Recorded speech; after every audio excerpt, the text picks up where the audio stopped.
Dieu a des projets de paix pour moi et pour ma famille.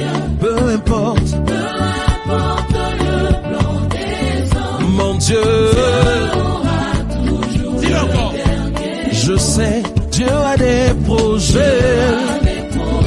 De paix pour moi pour moi et pour ma famille. Peu importe le plan des hommes, Dieu aura toujours le dernier mot. et même quand la femme Et même quand la Si tu dénoues les liens de servitude, si tu libères ton frère enchaîné, la nuit de ton chemin sera lumière de midi.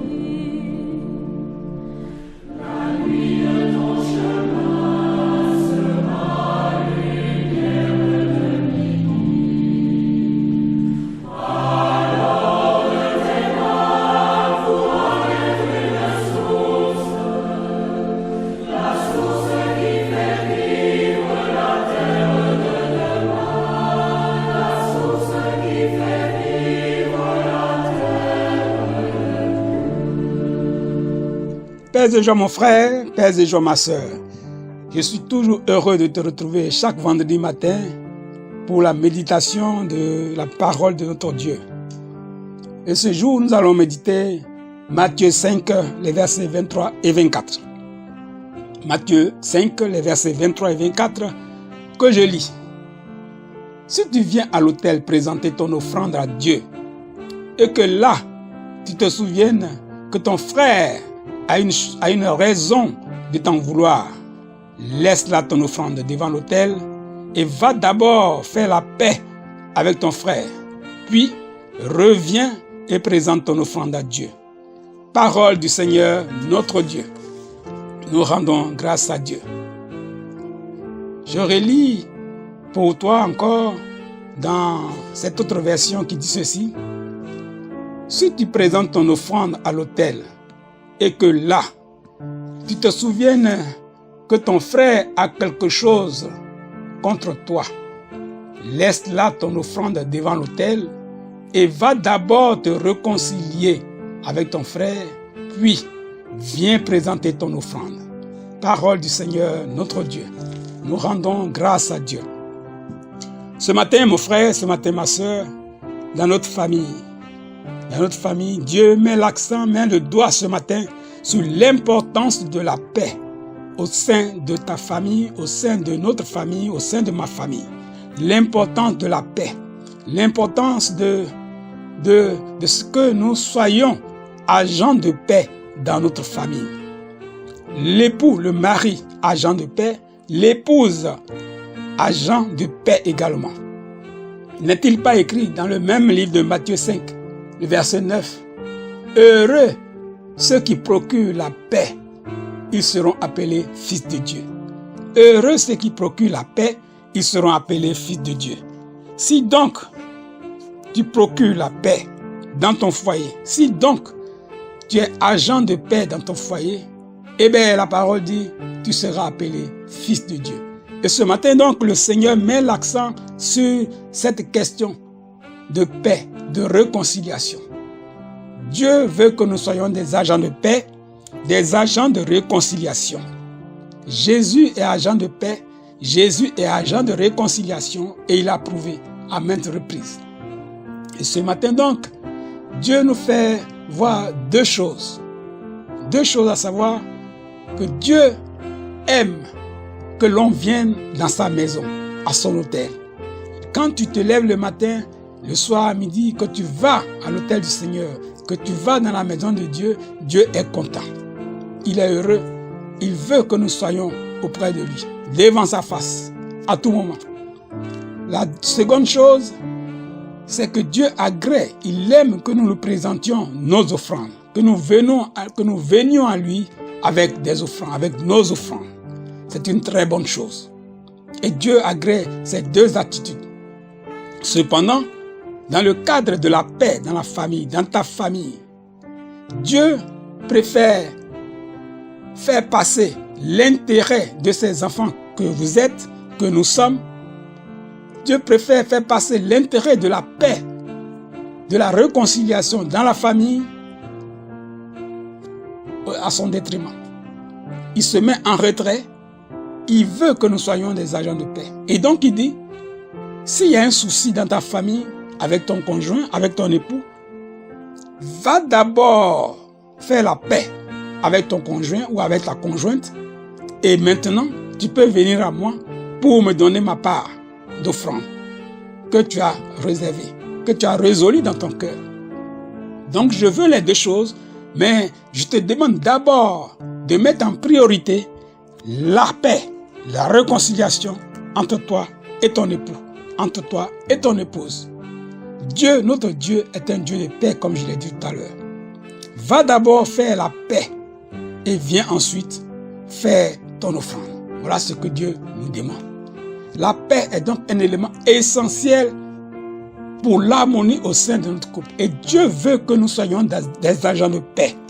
Il faut que nous soyons des agents de paix.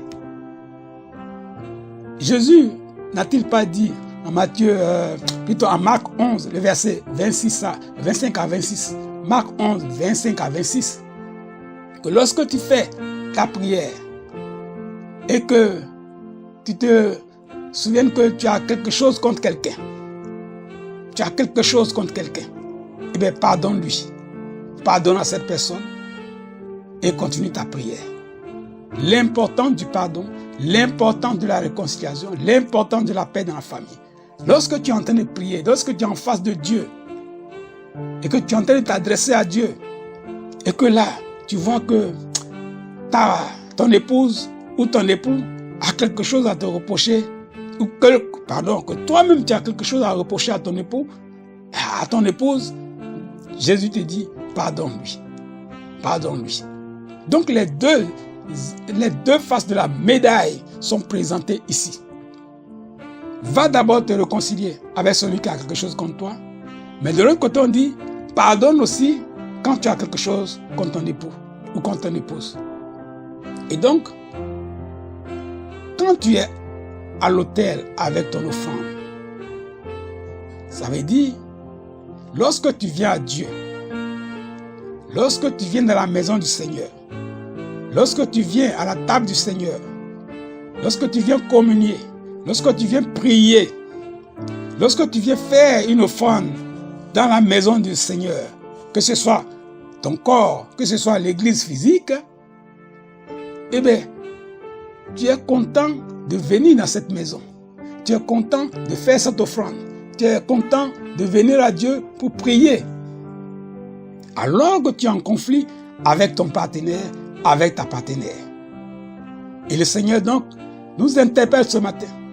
Lorsque tu dois venir dans ma maison, lorsque tu dois venir à ma présence, lorsque tu dois venir avec une offrande pour me dire merci pour ceci ou pour cela, avant de faire cela, avant de venir à Dieu, demande-toi d'abord si tu n'as pas quelque chose contre ton époux, si tu n'as pas quelque chose contre ton épouse, demande-toi si ton épouse n'a pas quelque chose contre toi. Demande-toi si ton époux n'a pas quelque chose contre toi.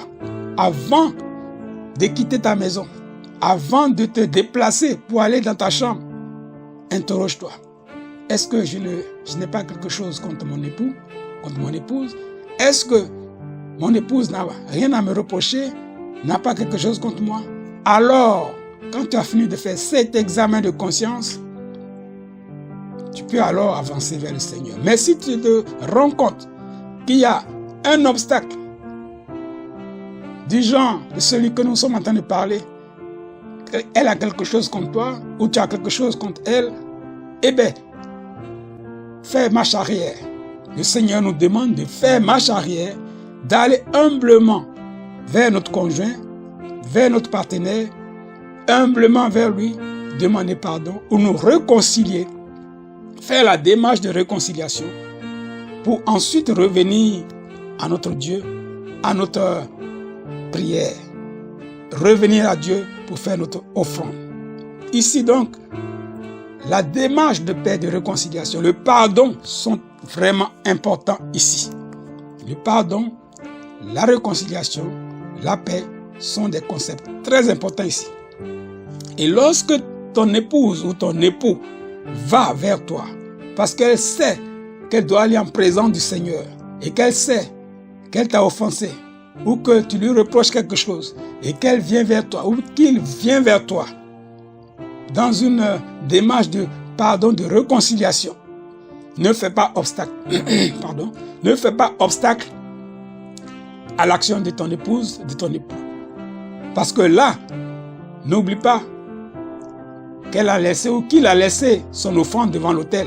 Il doit retourner à Dieu pour faire son offrande.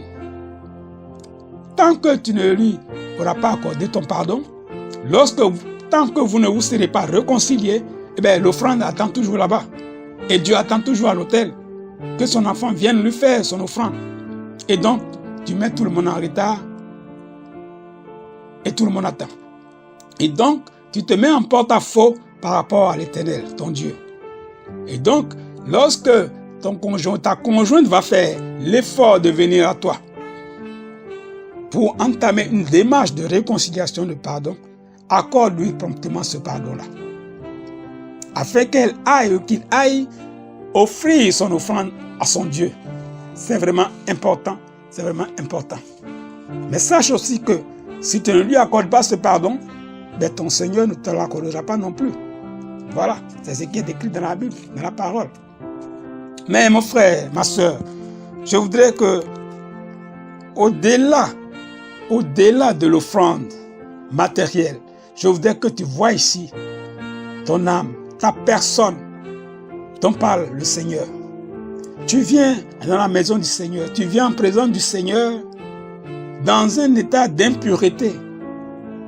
Parce que tu es en conflit avec ton conjoint, tu es en conflit avec ta femme, avec ton époux, eh bien tu es dans un état d'impureté et tu viens devant Dieu.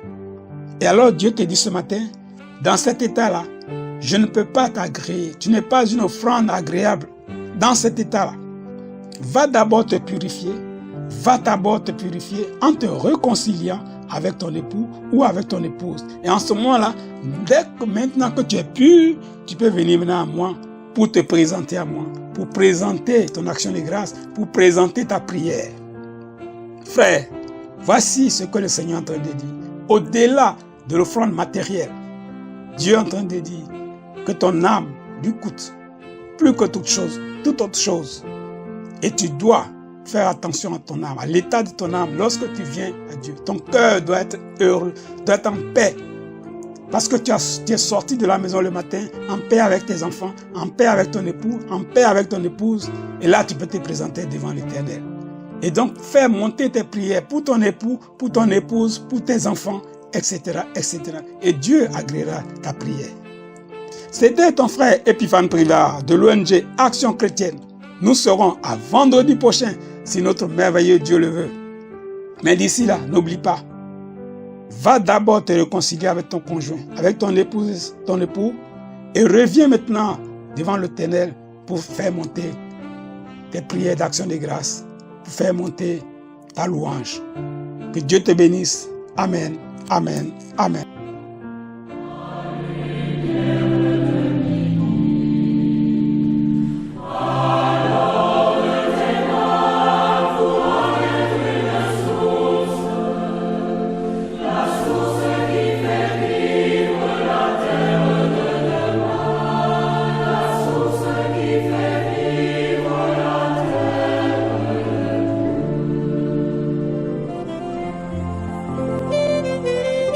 de Rabakoto Korosone. Wow. Voici nos vies, Esprit de Dieu. Gloire à ton nom, Seigneur. Voici nos cœurs, Esprit de Dieu. Et tu es puissant, Jésus. Voici